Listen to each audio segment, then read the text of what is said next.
The night 12 years old Tari opened the basement door, he found his mother drinking blood-red water from a well that did not exist on their house blueprint. Then she turned slowly, smiled unnaturally wide, and whispered, "Don't tell your father, or the well will take your sister next." When people talked about wealth in Port Harcourt, Nigeria, one name always entered the conversation before politicians, oil tycoons, or pastors: the Bello family. They were old money wrapped in new power. Their influence stretched from luxury real estates in Port Harcourt to shipping contracts in Lagos, private schools in Accra, hotels in Kigali, and political friendships in Abuja. They were admired publicly, envied privately, and hated silently. But nobody knew their family fortune had begun with a scream from underground, and it was about to end the same way. Chief Hassan Bello was the definition of modern African success. He lived in a massive gated estate in Port Harcourt called Emerald Crest. The estate had fountains, imported palm trees, armed security guards, glass architecture, private cinemas, and enough cameras to monitor an entire village. He had escaped poverty as a child in northern Nigeria and built an empire through terrifying ambition. His wife, Amaka Bello, came from an elite Igbo family in Enugu. Elegant, educated, charismatic, she ran charities and appeared on magazine covers. Together, they looked like perfection. Their children completed the image. Tari was 12, curious, quiet, obsessed with animation and drawing strange creatures in his notebook. His older sister Zara was 16, beautiful, popular, a rising social media influencer who filmed dance videos and fashion content. And there was little 6-year-old Jamila, the happiest person in the house. She danced badly, laughed loudly, and asked questions that made adults uncomfortable. The family looked blessed. But inside their mansion, they were breaking. Chief Hassan was rarely home. He spent more time chasing contracts than raising children. Amaka secretly hated him for years of infidelity. Zara hated how their family pretended to be perfect online. Tari felt invisible. Jamila was too young to understand the tension. Dinner conversations felt like war zones disguised as luxury. One night, during dinner, Zara announced she wanted to study music production in South Africa. Chief Hassan laughed. "You will study law." "I hate law." "You hate discipline." "I hate becoming you." The table froze. Amaka looked down. Tari stopped eating. Jamila whispered, "Are we fighting again?" Chief Hassan slammed his hand on the table. "You are my daughter," Zara stood. "No, I am your investment." She stormed upstairs. Chief Hassan's ego burned. Amaka followed her daughter. Tari quietly carried Jamila away. That night, everything changed. At exactly 2:13 a.m., the entire house lost power. Every light went off. Generators failed. Security systems shut down. Even backup systems died. The mansion became completely dark. Then Tari heard something. Drip, Drip, drip, like water hitting stone. He sat up. The sound came from beneath the house. Then he heard footsteps, slow, barefoot. He looked through his bedroom window. His mother was walking across the backyard in her nightgown, towards the old storage building. Her movements looked unnatural, like someone sleepwalking underwater. Tari followed. Rain poured heavily. Thunder shook the sky. He watched his mother unlock the storage room. She disappeared inside. Tari waited, then followed. Inside, there was no storage equipment. No boxes, no tools. Only a hidden staircase descending underground. Tari's hands shook. The dripping sound grew louder. He slowly walked down and froze. The ancient well beneath the mansion. Its water glowed deep red. Amaka knelt before it, scooping water into her mouth, drinking desperately. Then she turned. Her eyes were fully white. Her smile stretched unnaturally. "Tari!" he screamed. She whispered, "Don't tell your father." Then her voice changed. Deep. Inhuman. "Or we will take Jamila next." The lights returned instantly. Amaka collapsed and remembered nothing. Nobody believed Tari. Chief Hassan accused him of watching horror movies. Zara thought he wanted attention. Amaka was disturbed but confused. The storage building was searched. The underground staircase was gone. No well, no evidence. Tari began doubting himself until the death started.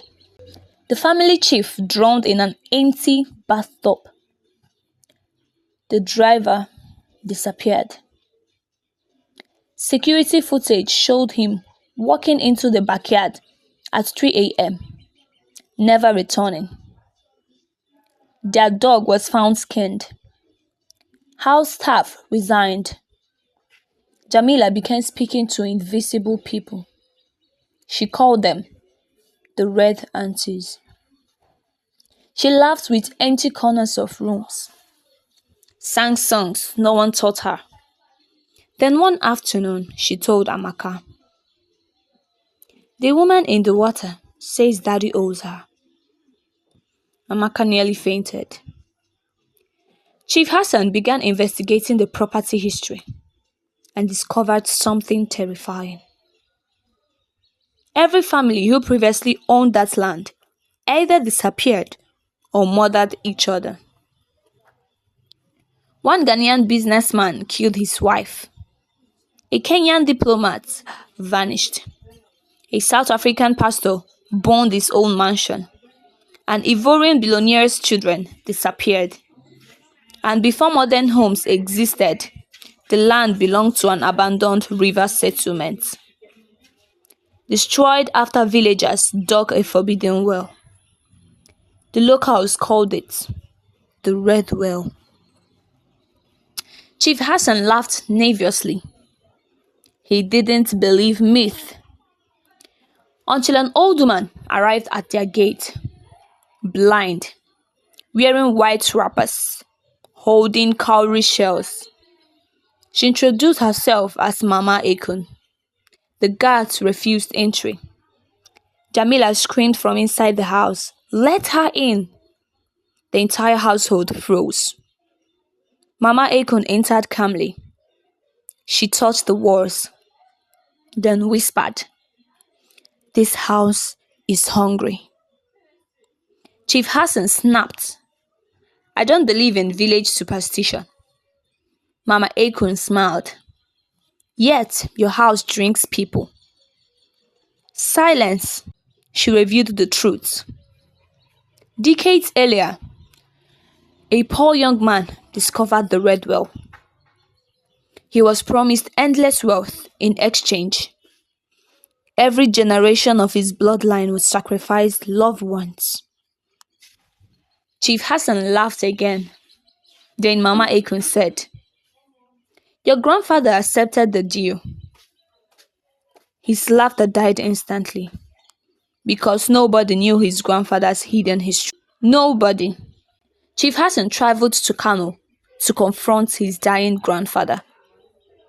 The old man cried immediately. Yes. Silence. Yes. He explained everything. He had been a poor laborer, desperate, starving. He found the well. It promised riches. He sacrificed his brother, then became wealthy. The curse passed down. Now Hassan has inherited both wealth and debt.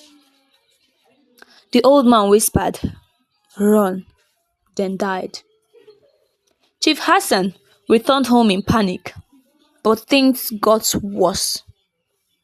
Zara became famous overnight after a random video went viral globally.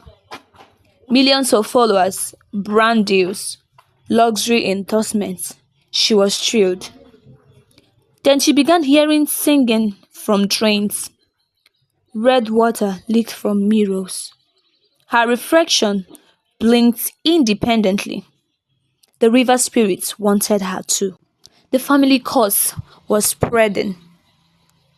Amaka discovered Hassan once secretly expanded their empire using ritualists connected to corrupt politicians. He had fed the curse.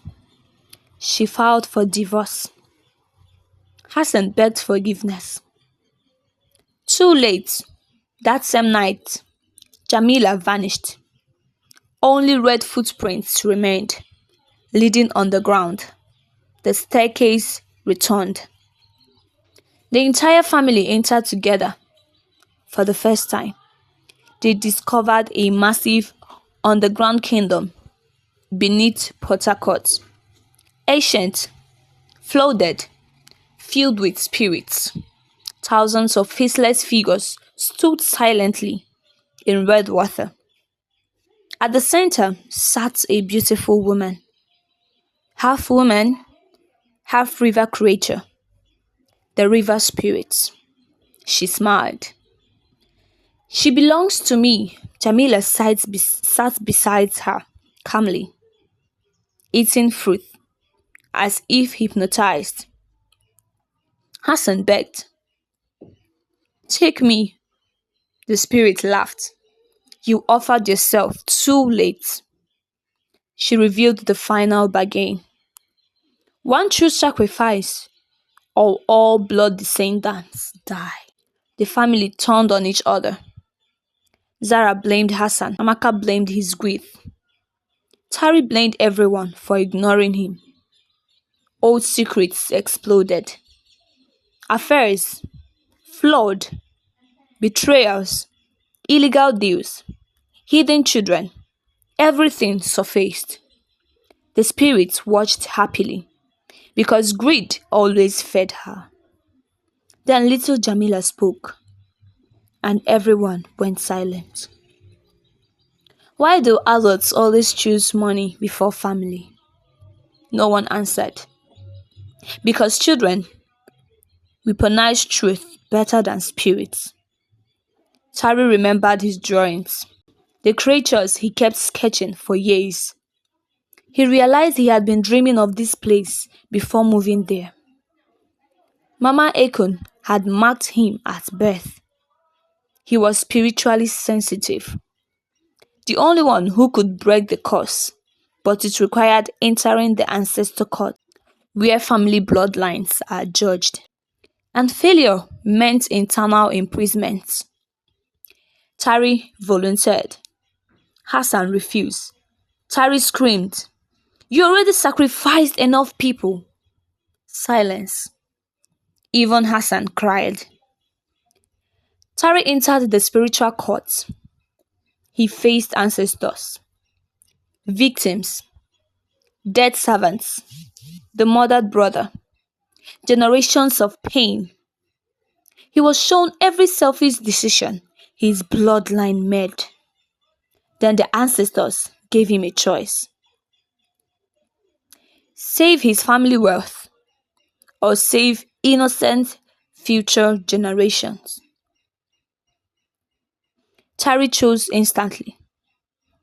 Destroy everything. The ancestors smiled. Few ever chose sacrifice. Above ground, every Bello asset collapsed overnight. Bank accounts frozen. Hidden accounts exposed.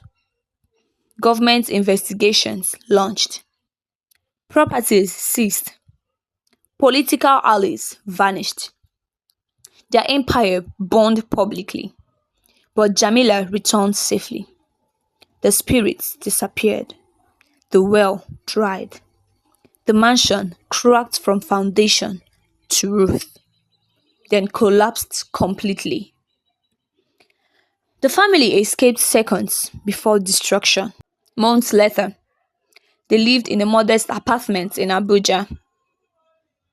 No servants, no private drivers, no luxury. Zara attended music school. Amaka started over. Hassan worked honestly as a consultant. For the first time, he attended family dinners. Tari created animated films based on African myth. Jamila remained strange but joyful. One night, Tari asked Mama Akun, "Is it over?" She smiled. If greed does not return. Years later, Tari became Africa's biggest animated storyteller. His first global hit film, The House Under the Red Well.